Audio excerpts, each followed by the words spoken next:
દુનિયાભરમાં એપ્સ્ટીન ફાઇલ્સને લઈને જબરજસ્ત વિવાદ ચાલી રહ્યો છે ત્યારે માઇક્રોસોફ્ટના ફાઉન્ડર બિલ ગેટ્સ દ્વારા ફરી એકવાર માફી માંગવામાં આવી છે. આ માફી બિલ ગેટ્સ દ્વારા જેફરી એપ્સ્ટીન સાથેના સંબંધોને લઈને માંગવામાં આવી છે.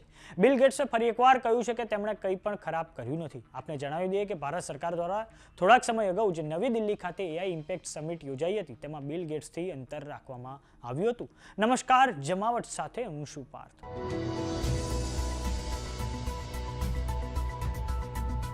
અમેરિકાના જસ્ટિસ ડિપાર્ટમેન્ટ દ્વારા જેફરી એપ્સ્ટીન સંબંધિત દસ્તાવેજો જાહેર કરવામાં આવ્યા હતા.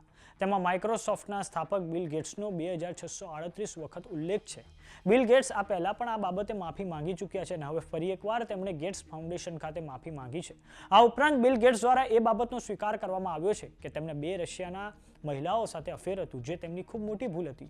જો કે તેમણે સ્પષ્ટતા કરી હતી કે આ અફેરનો એપ્સ્ટીનના પીડિતો સાથે કોઈ સંબંધ નથી. ગેટ્સે કર્મચારીઓને કહ્યું છે કે મેં કંઈ ખોટું કર્યું નથી, કંઈ ખોટું જોયું નથી.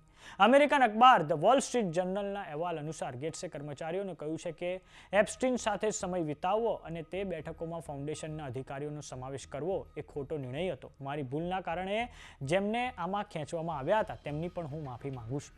હવે આપણે જાણીએ કે આ ગેટ્સ ફાઉન્ડેશન છે શું. તો ગેટ્સ ફાઉન્ડેશનની સ્થાપના 2000ના વર્ષમાં બિલ ગેટ્સ અને તેમના પૂર્વ પત્ની મેલિન્ડા ફ્રેન્ચ ગેટ્સ દ્વારા કરવામાં આવી હતી. આ પછી મેલિન્ડા ગેટ્સે 2024માં સહ-અધ્યક્ષ પદેથી રાજીનામું આપ્યું. ત્યારથી બિલ ગેટ્સ આ આખા ફાઉન્ડેશનનું સંચાલન કરી રહ્યા છે.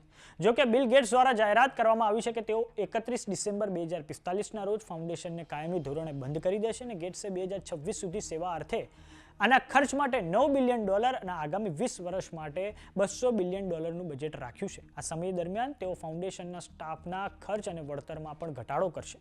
અમેરિકાના જસ્ટિસ ડિપાર્ટમેન્ટ દ્વારા જેફરી એપ્સ્ટીન સંબંધિત જે પણ દસ્તાવેજો જાહેર કરવામાં આવ્યા છે તેમાં કહેવામાં આવ્યું છે કે બિલ ગેટ્સ એપ્સ્ટીનની સજા પૂર્ણ થયા પછી પણ તેમને ઘણી વખત મળ્યા હતા.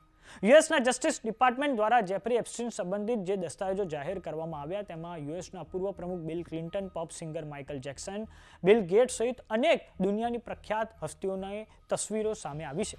નવેમ્બર 2025માં યુએસની કોંગ્રેસ દ્વારા એપ્સ્ટીન ફાઇલ્સ ટ્રાન્સપરન્સી એક્ટ પસાર કરવામાં આવ્યો હતો અને આ પછી યુએસના જસ્ટિસ ડિપાર્ટમેન્ટ દ્વારા જેફરી એપ્સ્ટીન સંબંધિત મોટાભાગના દસ્તાવેજો જાહેર કરવામાં આવ્યા છે.